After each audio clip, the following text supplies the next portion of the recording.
Good morning, everyone, and welcome to today's 30-minute webinar covering the topic of using the right accounting technology in your business to gain a competitive advantage. My name is Lisa Allen. I am the Director of Marketing at Signature Analytics, and I will be your moderator today. Before we get started, I'd like to go over a few items so you know how to participate in today's event. You should see in the right-hand side of your browser the attendee interface. You're listening using your computer speakers by default. If you prefer to join via phone, click on the settings icon and select phone call, and the dial-in information will display. For questions, you can submit them by clicking on the questions icon and typing them into the questions box. You may send in your questions at any time during the presentation, and we will address them during the Q&A session at the end. This session will be recorded and available online for later viewing. Now that we've covered the housekeeping items, I want to introduce Ken LaCroix, President at Signature Analytics, and Faisal Kogadai, CIO of SkyriverIT. Ken is a seasoned CFO with more than 20 years of experience in both public and private accounting, and has worked with growing businesses to bring CFO-level finance strategy to the accounting function. Faisal has served as a hands-on CIO and CTO and has over 16 years of technology experience. At SkyriverIT, he is responsible for building client strategies that deliver measurable ROI and substantiate growth initiatives. Ken and Faisal will now lead today's webinar, and Ken, will start with you. Thank you, Lisa, and hello and welcome everybody to the webinar. We're going to talk today about using the right accounting technology for your business and how to help your business grow in that regard. And I think we're first going to mainly focus around the accounts receivable and the accounts payable process and go over some features and benefits that can be gained by using technology in these particular areas, as well as talk a little bit about some case studies that we have that show real-world results with our clients. So, Faisal, you with me? I'm here. Terrific, terrific. Well, we'll get started. So, accounts receivable and accounts payable efficiency technology, what we're really trying to do is save time in these areas. And in addition, we're going to use some of these solutions to free up time to be in the office. While a lot of us are in the office most of the day, sometimes we're out of the office at times, and it's nice to be able to deal with things, if not 24/7, at least sort of at the leisure of where you might want to be. We're going to talk about ways to provide more organization and control in these areas, a way to get paid by your customers 2 to 3 times faster, and improve security.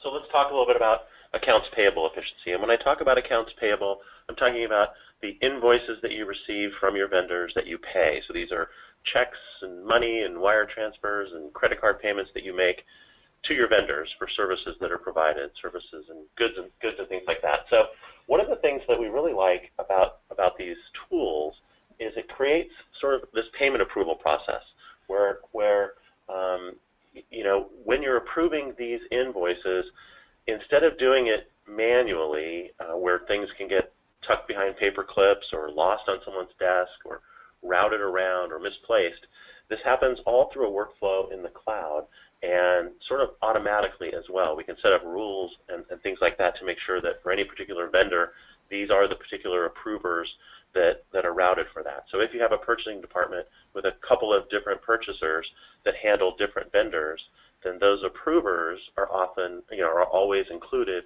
on that workflow. So they're seeing just the invoices from their particular vendors that they deal with. And if that changes, we can make changes in the software, but it's not sort of sorting paper, moving things around, where did this go, where did that go, and all of that. There's also an opportunity to kind of, once it's processed, once it's coded, once it's in the system, the payment process is really just one click and off it goes, whether that's an ACH payment or a check that gets generated and mailed. There's not check printing on the in the company side. There's not envelope stuffing, getting the right postage, getting it to the post office on time, those sorts of things. So we cut out a tremendous amount of processing once we've decided to pay.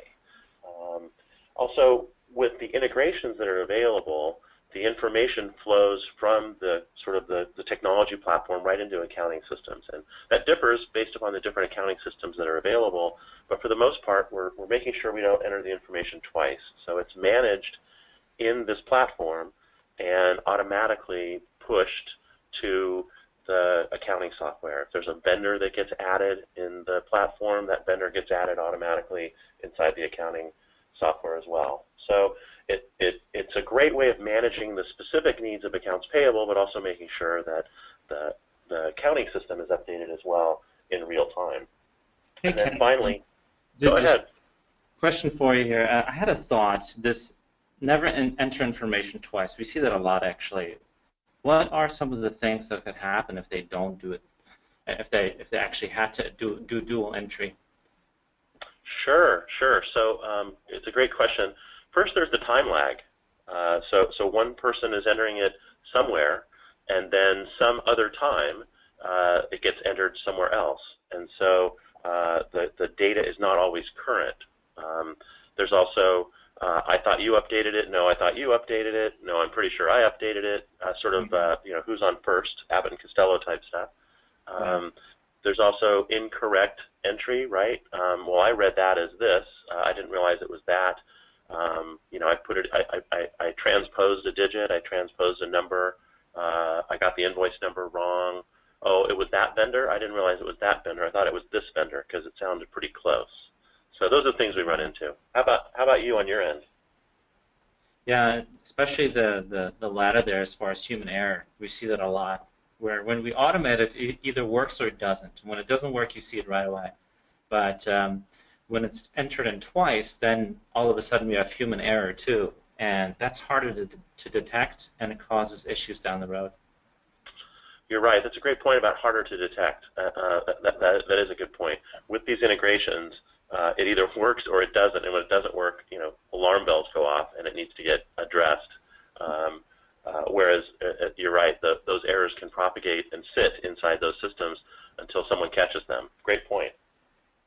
So as it relates to some of this technology, there's also audit trails and the ability to search and find the transactions. When you're entering in the invoice, it's really easy to see the last few bills from that particular vendor to make sure, checking right then and there if the pricing seems right, or hey, I thought we might have already paid for this. Is this the right charge? So there's tools specific to the accounts payable workflow that really help improve it, improve the accuracy, improve the ability to manage it. So we really think those are valuable tools. Yeah.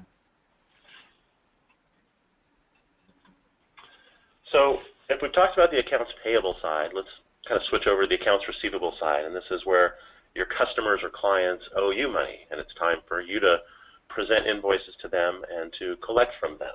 So from the efficiency standpoint, let's take a peek at some of the stuff that we do. First of all, it's cloud-based invoicing, and that gives you the opportunity to send by email or mail. And of course, a lot of accounting packages offer that as well. But in this particular case, that's just part of the overall platform. There's the ability to accept payments online, and this comes from a number of different areas. They can pay by ACH, they can pay by credit card. There's multiple credit card processors that you get. Oftentimes there's reduced rates from the credit card processor because they're aggregating your activity across a lot of other customers as well, so you tend to get better rates. PayPal is available. So really what we're trying to do is allow the customer to get their invoice in whatever manner is most efficient for them, email or mail, and allow them to pay that in whatever manner is most efficient for them as well. And then third, there's a customer portal available. And again, some accounting packages offer this, but this, in some of these cases, this is a complete solution for accounts receivable. And customers can view and pay invoices on your branded web page. It looks very professional. They can look at statements. They can review their past payments. They can do, in essence, a lot of self-service. And that cuts down on a lot of the back and forth in the accounts receivable department, back and forth on, I'll check, I'll call you back, those sorts of things. Clients, the accounting department can get notified when customers have paid online, so that's very helpful to know what's happening there instead of just seeing it show up in the bank account a couple of days later and then knowing. Also, the ability to send automated payment reminders. And we find this to be a very important part of managing accounts receivable. A lot of times people don't pay on time because they didn't get the invoice, they've overlooked it, they don't have a good accounts payable process on their end, it's sitting on someone's desk for approval, it's stuck to the back of a paper clip of another invoice, those sorts of things. So here we find that by setting up automated reminders, and some of our clients do it at 10 days past due date or 15 days past due date, 30 days past due date, kind of depending on what that looks like. We have multiple reminders that go out with different language, but by sending those automated reminders, it sort of takes care of the, oh, I didn't get the invoice issue. And so that's resulted in some improved behavior, I'll call it, from our client's customer base. And then finally, the ability to set up recurring invoices and recurring payments, automatic payments on an invoice, is very easy to do as well. And again, there are many elements of these items that can be handled in accounting packages, but here we're talking about a comprehensive and cohesive accounts receivable solution focused just on that. So let's talk about some additional sort of general benefits that processing your AP and AR in the cloud can offer you. Leading edge security, these solutions, are vetted by all the major institutions. A tremendous amount of security involved in that, and as different security issues come up, they're constantly evolving to solve those things.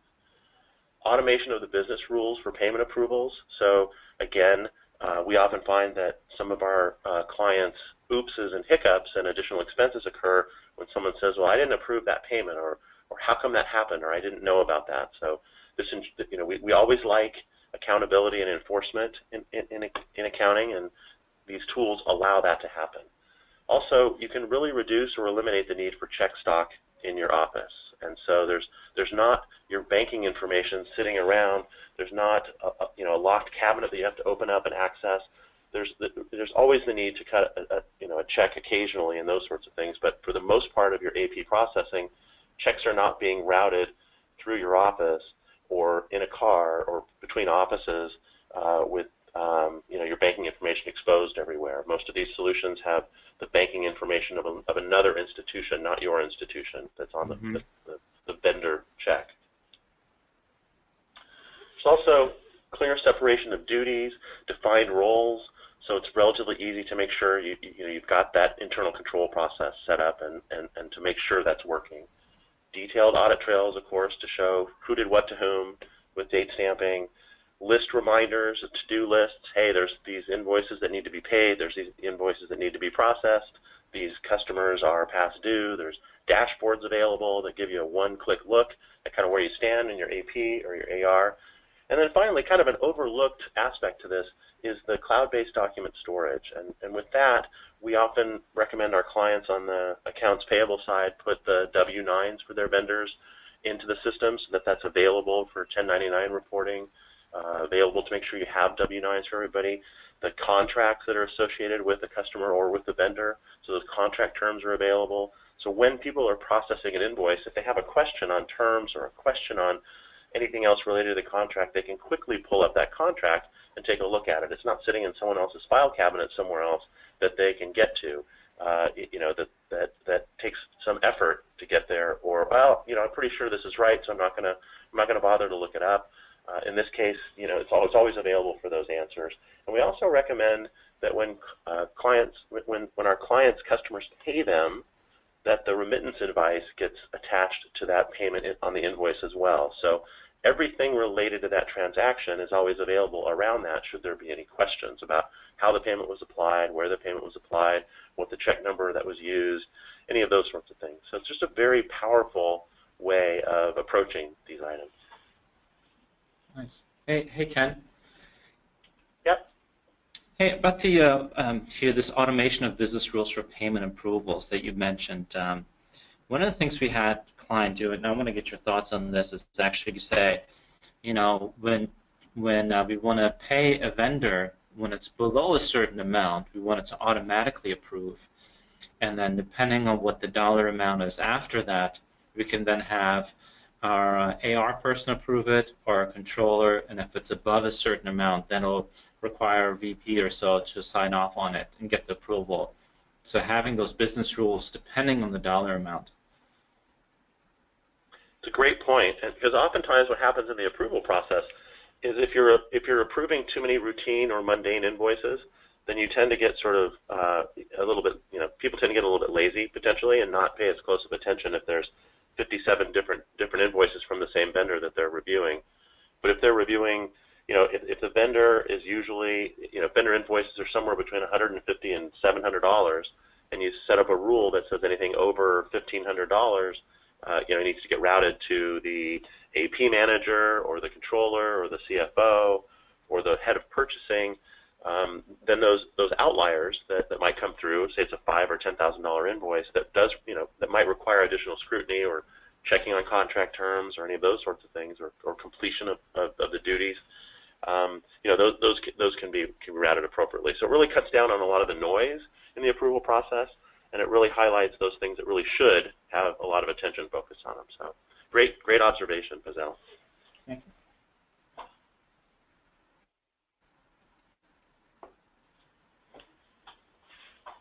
So I think it's time that SkyRiver jumps in and talks about some of their success stories that they've seen, and so why don't you take it from here? Great. Thank you, Ken. I'm glad we're talking about this, and the points that you've mentioned, we see it a lot, and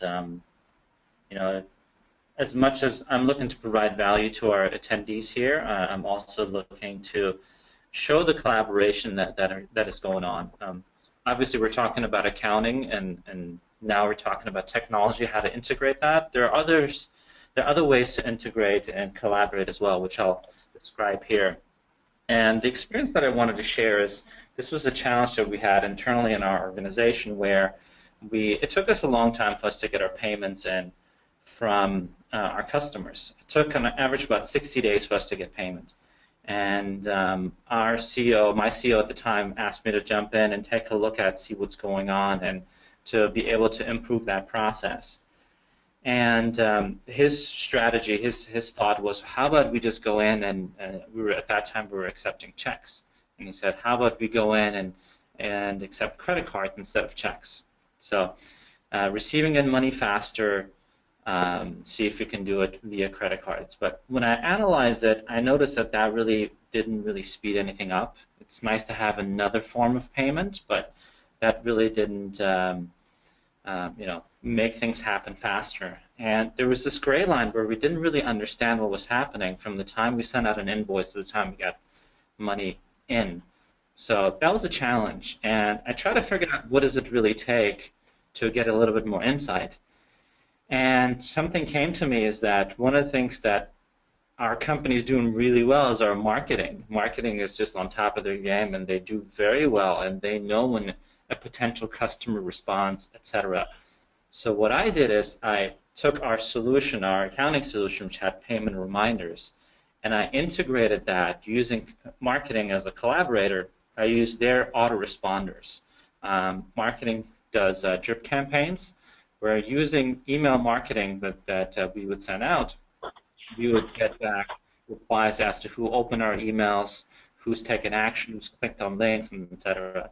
So I've taken that technology and I integrated that with our accounting technology. Now, so we're able to see who from our customers open our invoices, who has already paid, of course, but who has not even looked at their emails, etc. And based on that, we set up autoresponders. So now it was a reminder that said, hey, we noticed that you opened the email and you looked at the invoice, just a reminder that it's due. Or we've noticed that you made it to the that you have not opened your email yet. Just to let you know, here's a copy of the invoice again. And that change of engaging with the customer based on their response to us, it allowed us to increase our accounts receivable process from 60 days, and it went down from 7 to 10 days on average. That's a phenomenal result. We deal with our clients all the time, and we're trying to move them over the course of a couple of months. We're trying to move them a couple of days earlier, and you found a way to do orders of magnitude using this. That's just a phenomenal result. Ken, when you're part of a company and everybody comes together, accounting, IT, technology, marketing, it's just when you all have that same goal, it's just amazing what you can get accomplished. It's phenomenal. I really enjoy how you involve the different organizations. I think there's a lot of times in accounting we have a tendency to think that we have to have all the solutions, and the solutions always have to come from our department, and that's truly not the case. That I'm actually impressed about all the different things that marketing departments can now do with technology. You mentioned briefly some of them in your drip campaign approach. Has the email been opened? That's not something we ever thought about from an accounting perspective, but marketers think about that all the time. So for them, I think that's an easy out-of-the-box solution where those of us in accounting, might say, how could you possibly know if the email was open? That's not something that's, we can't do that. So it's a wonderful way of doing it. And I think what you're doing is sort of training the customer's customer, if you will. You're training your customer to, in essence, behave, because you're going to be asking them questions about their behavior, and it kind of reduces the level of excuses and reduces the kind of the places they might be able to hide, if you will, around some of these accounts receivable invoices. It's phenomenal. Yeah, I think it's that, and it's also a customer engagement too, where we can say that, hey, we've noticed that you opened it. Were there any challenges with it, right? We're engaging our customers at every level, and at the end of the line, at the accounts receivable level, it should not be any different. That's a great point, because oftentimes accounting jumps in only when things get negative, only when things are in a difficult situation. We're not often ahead of the curve, if you will, offering to help. We're sort of behind the curve at times, seeking to enforce. So those are very different sort of behaviors you exhibit and relationships you exhibit with your customers. And I think that's just your results show, right? 60 days to 7 to 10 days is like I said, nothing short of amazing. Yeah, absolutely. Thank you. Well, let's switch now to a real-world example that we at Signature Analytics have experienced with one of our clients. This is a client that uses QuickBooks for their customer invoicing, and all of their billing happens on the first day of the month for the prior month's activity. So they're collecting activity for the month of July, and then on August 1st, they're going to start the invoicing process. So when we took over the account, there were printed reports from the client operating system, if you will, the system that's collecting all the activity that the client's customers are doing. And there were printed reports that were printed out. Paper invoices were generated after all of this input and stuffed in the mail and sent out. And that was approximately a 4-day process from the time the month started, the 1st of August, until the invoices got placed in the mail. And then there was an additional couple of days before the mail got there and those sorts of things. So kind of a laborious process and taking a fair amount of time. So when we looked at this and thought of different ways of improving this, we said, all right, well, let's create a digital file with all the customer activity from the prior month. There's no need to print out a bunch of paper and then have humans interact with the system to punch those back in, with the potential of transposing things or other human error factors. So that digital file, we got them to generate it by 8 o'clock in the morning on the first day of the month, and immediately we imported that into the cloud-based AR system and then began our process of reviewing the invoices. Were there errors in import?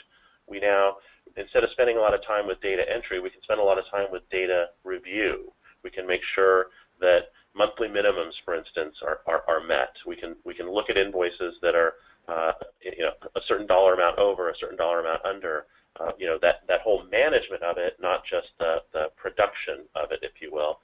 And then what was unique in this particular case is using sort of that workflow, we were able to route the invoices that were specific to each account manager for their clients. We were able to route those invoices to those account managers for their approval. And that's not something that was done before. We were in such a rush to get the invoices into the mail that we wouldn't think about taking extra time to have the account managers review it. Here, everything is digital, and the account manager only reviewing those invoices that are specific to their customers. And that had a twofold effect. Number one, it improved the accuracy, because if there was some error in the operating system collection, they were able to catch it. But it also made the account managers more responsible, if you will, for the accurate invoice and making sure that the customer got the accurate data. So it was no longer sort of, well, accounting does that. I'm not sure what happened. It became, well, we're part of this team, and this invoice is correct, and we all stand behind it as a company. So after they approved it, we gave them about 4 hours to approve their individual clients' invoices. We got those emailed or mailed by the end of the day, and we made sure that those got to the post office by the end of the day. So what that means is instead of invoices going out on the 4th day, invoices are going out on the 1st day. That's all right. That's pretty simple, a 3-day improvement in the process. But also, when we emailed them out, the customer can instantly view those in the portal. And we found that if we get those invoices to them early enough in the cycle, they're actually more likely to process them earlier in the cycle. So just kind of improving the professionalism of our client and the solution kind of engendered additional professionalism on their client's side or their customer side in the accounts payable department. So let's talk about sort of the tangible results. I've already mentioned that we cut 3 days out of the processing time, but what did that actually mean when we put some of these other things in place? We went ahead and implemented automated payment reminders at, in this particular case, 30, 60, and 90 days. And again, like I mentioned, those invoices are available to their customer or their client on day 1, the first day of the month. So we're allowing the customers, the clients, if you will, to really get a head start on inputting this stuff. And usually we find that the earlier you get it into their system, the earlier it gets paid. So let's look at some sort of tangible results. Average days to pay before we implemented this system was 47 days. That meant on average, if we sent out an invoice on August 1st, 47 days later was the average time that those customers were paying. These are invoices that are net 30 for the most part, so that would in essence be 17 days past our standard net 30 terms. Now it's made up of people that pay early, pay on time, pay very late, with that average of 47 days. After we did this, and we made this transition in January, we made this transition in March. So when I looked at the results for July, the average days to pay had dropped to 34 days.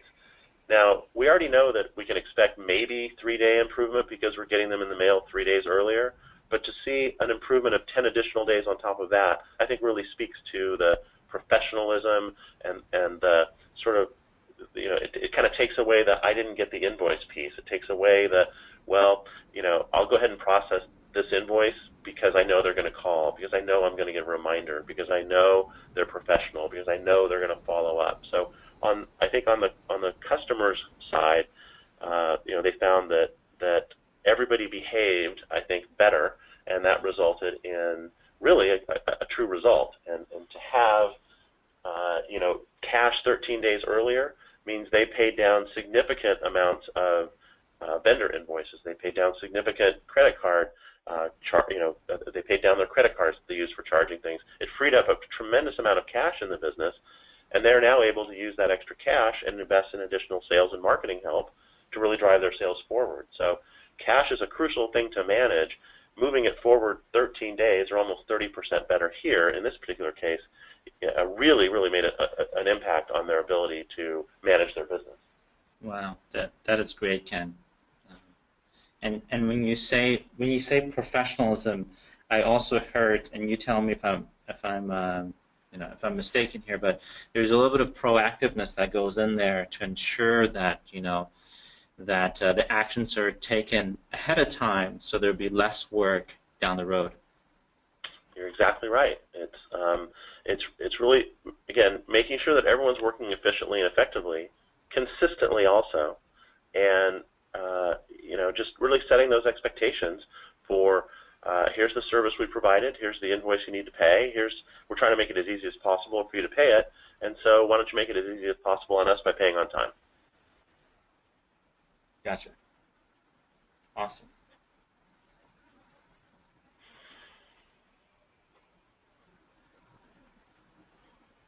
Thank you, Ken. Thank you, Faisal. We're going to begin the Q&A session, and we have time for one quick question so that we can end the webinar on time. The first question is for you, Ken. It's from Sarah, And the question is, how long does it take to set up these solutions? Oh, that's a great question, Lisa. Sarah, thank you for asking the question. Setup times vary across the different platforms we might use and the complexity that exists in the system. What we often find is while the levers and dials that we need to adjust on the platform is fairly straightforward, a lot of times clients don't have their rules dialed in. They don't have they haven't had to create policies and procedures around these things. They haven't had to reduce their process to paper and rules. It really tends to exist more in people's minds and their practices. That's sort of, we've always done it that way approach. So it really depends upon the client readiness, but we've spooled people up in as little as a day to get these rolling, and sometimes it might take 20, 30, 40 days to work through that in general. So it happens fairly quickly. Then there's usually a phase of 30, 60 days where we're testing it and making sure everything's working well and making some final adjustments after that. So it tends to be fairly fine-tuned after about 60 or 90 days from the kind of the initial spot. But it can happen a lot faster than that if the business is agile and willing to look forward on it. So good question, Sarah. Thank you. Thank you, Ken. Now that we're close to our webinar end time, we will respond to any unanswered questions after the webinar. Thank you again, everyone, for attending today's webinar. If you have any questions, please contact us at the information on the screen. We'll also provide a copy of this presentation for you after the presentation, and you'll also receive a survey. We look forward to your feedback, so please do complete that survey. On behalf of Signature Analytics and SkyriverIT, thank you for joining us and have a great day. Thank you, everybody.